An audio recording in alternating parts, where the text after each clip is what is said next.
Scorpio, welcome back po dito sa Daily Dose of Tarot 111. Kamusta ka? I hope nasa mabuti kang kalagayan pampisikal, mental, emotional o spiritual man yan. Ang video po natin na ito ay para lamang sa mga may malalawak na kaisipan, kaya po kung hindi kayo makaresonate dito, try nyo pong panoorin yung inyong other signs. Huwag lang po kayo nagpo-focus lagi sa inyong sun sign. Try nyo panoorin yung inyong moon, rising, or Venus sign. At kung bago ka lamang po dito sa aking channel, please subscribe and hit the bell button para lagi ka pong updated every time na meron tayong uploads. Kung nais mo namang mag-avail ang ating services, ng ating products, message lang po kayo sa ating Facebook page na makikita nyo yung link sa description box, or pwede nyo pong i-type directly sa Facebook, Tarot Intentions by Aliana Reyes. Tandaan nyo po na tayo ay Facebook page at hindi po ako ang unang magme-message sa inyo. Kaya po may nagsasabi dyan, kunwari sa comment, paki-message naman po ako, eto po yung account ko. Hindi ko po yan gagawin. Okay, kaya wag nyo na pong ibigay yung mga details po ninyo. Kasi ang isasagot ko lang po sa inyo is yung link po ng ating Facebook page. Tandaan nyo po, kayo ang unang magme-message sa akin. If interested po kayo sa ating private readings and Tiaras bracelet, yan sa ating Tiaras bracelet, at sa ating Evil Eye amulet necklace. Kung di ka mag-skip ng ads, maraming salamat sa iyong suporta. More blessings to come sa iyo at sa family mo. Mag-iwan ka na din ng bakas, Scorpio, dyan sa ating comment section. Pwede kang mag-manifest kasi pag naka 100 na tayo na comments dyan, uumpisahan ko na po na mag-cleanse. Mag-cleanse, mag-energize at mag-activate ng inyong mga wishes. Huwag po kayong gagamit ng sana. Be direct po sa inyong wish. Kung gusto niyo magpunta ng kunwari ng ibang bansa, saang bansa at anong buwan, anong taon, i-comment niyo po diyan. Kung meron kayong tina-target na pera, magkano? At anong time frame? Ano yung time frame? Kunwari 6 months from now, meron na akong ganyan. Kung magkano mang amount 'yan. Kung kayo po ay naghahanap naman ng work, anong work? Anong work po yung tina-target ninyo. Okay? So, yan po, no? Pero importante na meron tayong energy exchange, mas mangyayari yung wish ninyo pag tinapos nyo yung video natin. So, tignan na natin energy ng money, ng career, ng business. We have students. So, meron ba dito nag-aaral pa lang kayo? Or pwedeng, yung iba sa inyo, nag-aaral pa kayo, nag-aaral kayo tapos nagtatrabaho kayo. Meron dito working student. Pwedeng ito ay pass na ha. Yung iba po sa inyo, pwedeng graduate na kayo. Baka may iba sa inyo, senior citizen na, ganyan po. So, napakasipag nyo talaga. So, kung ano man yung mga paghihirap po na dinanas ninyo nitong mga nakakaraan, nitong mga mahabang panahon, mapapalitan na po yan ng pagbabago, mapapalitan na yan ng kasiyahan, mapapalitan na po yan ng magandang kaperahan. Work with a mentor to acquire new skills or learn how to implement your plans. So, pwedeng may makatulong po sa iyo rito pagdating sa mga plano mo sa buhay. Okay? So, pwedeng kung kayo nga ay nag-aaral, pwedeng scholarship. Hindi pong ganyan po. Kuha kayo ng scholarship. Makakatulong yun sa inyo. Diba? Makakabawas yun sa mga alalahanin ninyo. Kunwari sa tuition, ganyan, or pambaon. You could be pursuing higher education or working for a school district. So, meron po dito, kung kayo po ay teacher naman yung iba sa inyo, baka nag-aaral kayo ulit, nagmamasteral, nagdodoktoral po yung iba sa inyo. So, i-go nyo po yan. Or kung ito naman yung gusto ninyo, i-go nyo po. No, kailangan daw, paataasin nyo pa yung kaalaman po ninyo. Palawakin nyo pa yung inyong kaalaman. Learn to manage money yourself or hire a financial advisor for help. So, marami dito na Scorpio, sabihin natin, mayaman talaga yung iba sa inyo. So, kailangan nyo na daw pong kumuha ng financial advisor. Yan po. Para mas ma-manage nyo ng maayos yung inyong kaperahan. Or, pwede nga, sabi nga dito, kayo daw mismo. No? Kung kaya nyo naman, alam nyo sa sarili nyo, very confident kayo, edi kayo na lang. Kung hindi kayo mapagtiwala or alam mo na sa sarili mo na hindi ka mapagtiwalang tao. No? We have the Revel.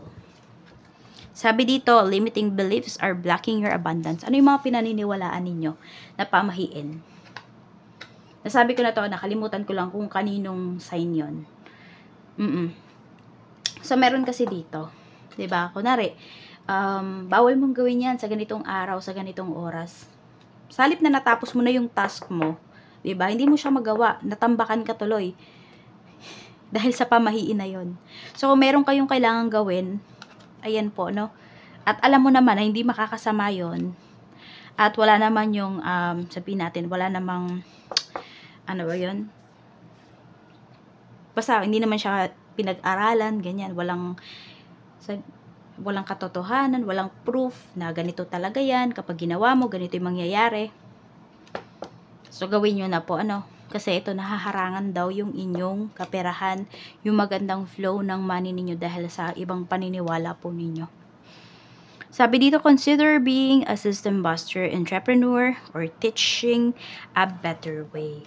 So, yung iba nga po talaga sa inyo dito ay pwede po na kayo ay ayan, nagtuturo. Teacher yung iba sa inyo. Or pwedeng mataas na yung position ninyo, may mga tinuturuan kayo rito. Pwede naman hindi to sa school eh. Diba, kahit anong trabaho po yan, basta pwedeng kayo yung, kunwari, supervisor yung iba sa inyo, or kayo yung manager, tipong ganyan. You're a trailblazer destined to pave the way for future generations. So, meron dito may business. So, yung business nyo po na yan, talagang magkakaroon yan ng longevity, stability, na pwede nyo pa pong ipasa sa inyong mga susunod na generation. We have money manager. This card may indicate a giant leap forward in your career or finances. You see? May paparating na big blessings sa career mo, sa finances mo. Claim mo po yung positive energy na yan. Consider careers in money management, banking, accounting, or any field in finance. Ayan po. Meron ba dito accountant yung iba sa inyo? Pwedeng manager yung iba sa inyo. Manager kayo sa bank, ganyan. You can look forward to a happy financial outcome. So, magiging masaya po kayo sa kahihinatnan ng inyong kaperahan. Nandito na, Scorpio, yung panahon na hindi ka mauubusan. Basta alam mo lang din kung paano i-handle yung finances mo, yung kaperahan mo. Doon tayo sa reality. 'Di ba? Sasabihin ko sa inyo na hindi maubos pera nyo, pero gastos kayo ng gastos, maluho kayo. Tapos, 'di ba? Sabihin natin hindi ka pa stable dun sa career mo. So, 'di ba? Hindi po kailangan makatotohanan tayo rito. Maganda yung flow ng money ninyo kasi maganda na yung pag-handle ninyo ng inyong finances. Alam niyo na kung saan dadalhin yung pera ninyo. Yun po yun. So, tingnan natin. Diba? Kaya, alagaan nyo yung pera nyo, alagaan nyo yung sarili nyo. At kung meron nandito, may utang kayo, unahin nyo po yun. Kasi totoo, nakakabigat sa buhay kapag may utang. Kaya kung meron kayong utang dito, unahin nyo po yung bayaran. Makita nyo, pag nabayaran nyo yan, at di na kayo uulit, super gaan na ng buhay mo. Mabilis mo na lang talagang makakamit yung mga goals mo. Energy ng iyong kaperahan ngayon, we have the Lovers. So, maaaring may katulong ka rito na pagdating sa pera. Sabihin natin, may katulong ka sa mga expenses. Baka meron ka dating pinag-aaral na kapatid, ngayon, nakatapos na rin siya. So, nagtatrabaho na rin siya, hati na kayo sa mga expenses. Yung tipong ganon. Pwede rin naman po na yung iba sa inyo, yung parents ninyo, maaaring kahit matanda na, nagtatrabaho pa. Alam mo yung ayaw sumandal po sa inyo, ganon. Yan. Kaya happy naman yung inyong finances. Happy naman kayo pagdating sa inyong pera. At kung kayo naman dito, yan, makikipagrelasyon. Ang nakikita ko kasi dito, Scorpio, hindi puro puso yung pinapairal nyo eh. Tinitignan nyo rin kung sino ba yung tao na papapasokin nyo sa life nyo or yung tao bang pinapasok nyo sa life nyo, makakatulong ba sa inyo financially? Ayan po. Parang to follow na lang yung love para sa inyo. Mas isip po ang inyong pinapagana. Tignan natin. Okay, pagdating naman po sa career, sa trabaho, yung mga naghahanap po ng trabaho or maghahanap pa lang pwede, no? We have the Fool, So, lumayo daw po kayo dito. Napakaganda ng energy nyo. Lumayo kayo, makakahanap kayo ng work. Ayan, Page of Wands. Focus ka muna daw sa sarili mo. So, if ever may mga tao rito na humihingi ng tulong sa'yo, gusto nila, tulungan mo sila, inuobliga ka, wag muna. Focus ka muna sa sarili mo. Yun yung gawin mo. Unahin mo dito yung sarili mo. Kung kinakailangan mo umattend ng mga trainings dito, ng mga seminars, ano pa ba? Mga ganon, attenan mo yan. No, kung meron dito, hindi yung bumalik sa pag-aaral, meron kayong pera, gamitin nyo yun. Kaysa tulong nyo yun sa ibang tao, tulungan nyo muna yung sarili ninyo. Ang maling ginagawa natin, Scorpio, is tutulong muna tayo sa iba bago natin tulungan ang sarili natin. Hindi. Tulungan mo muna yung sarili mo para mas marami ka pang matulungan. Ganon po yung gawin mo. Hindi yun masama. Hindi masama na unahin mo yung sarili mo. Hindi po masamang tumanggi. Kaya 'di ba sabi dito, yan o, may perang paparating sa inyo, hindi na kayo mauubusan ng pera. Maganda yung flow ng money mo. Basta alam mo kung paano i-handle yan. At alam mo kung kailan magbibigay, alam mo kung kailan tatanggi. Tingnan natin.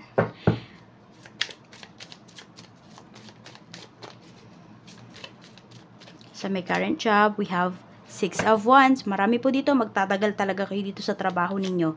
9 of Pentacles. Napakaganda. O, merong race na pinapakita. 10 of Swords. Okay, kung ano ha, meron dito, marirenew po yung inyong contract. May extend pa yung contract ninyo. Meron naman po dito, ayan, kung decided na yung iba sa inyo na umalis or mag-resign sa work, check natin kung tama ba yung decision mo. Yes po. So, kung may nagbabalak dito na umalis na sa trabaho, tama po ang decision mo. You go for it na. Huwag ka nang manghinayang kasi mas marami pang blessings ang paparating sa'yo. And also, yung makukuha mo dito, back pay ba yun? Basta kung ano man yung makukuha mo dito sa sa trabaho na to, magagamit mo pa siya.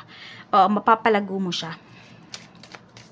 Sa business naman po, yung mga gustong mag-business dyan, tama ba? Ito ba yung perfect time para sa inyo? We have the Chariot. Boy, mukhang matagal nyo nang gusto yung business na to. Huwag na kayong magdalawang isip. Okay? It's time to make a move. Take it or leave it. Ngayon na. Umpisahan nyo na yan. 'Di ba? Kung hindi kayo magsisimula ngayon, kailan pa? Simulan mo na yan, Scorpio. Ina-encourage ka na rin dito ng mga guides mo. Sa mga current business naman po, 2 of Cups. We have 5 of Swords. Meron ba kayong kasosyo dito sa negosyo? Or pwedeng ito supplier ninyo, baka mamaya niloloko na po kayo. Pag-aralan niyo po mabuti kung itutuloy niyo pa. Ayan, meron dito. Parang inuuto-uto ka, ganun. Pinapaamo ka. Merong nangangako sa'yo rito, pero sinasabi niya lang yon para manahimik ka. Oo. Pwedeng may utang sa'yo dito sa business, ganyan.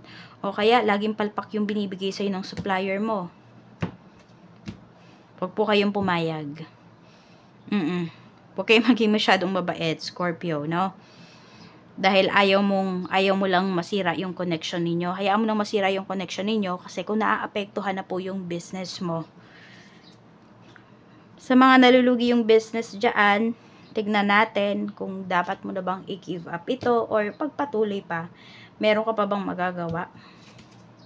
King of Cups, 7 of Cups, and Ace of Swords. Yung iba sa inyo, kaya pa. Okay, pero yung iba po sa inyo, give up nyo na po ito. Kasi pwedeng sinasabi rito, mag-start na lang kayo ng other business. Give up nyo na to kung sa tingin mo, nagawa mo na lahat ng options, lahat ng strategies, pero hindi umubra. Kasi meron po dito, sinasalba nyo yung business na to, pero yung ibang assets ninyo, nauubos. Dahil sa pagsalba nyo rito. Tignan po natin, pagdating naman sa, ito, anong door yung mag-open para sa'yo?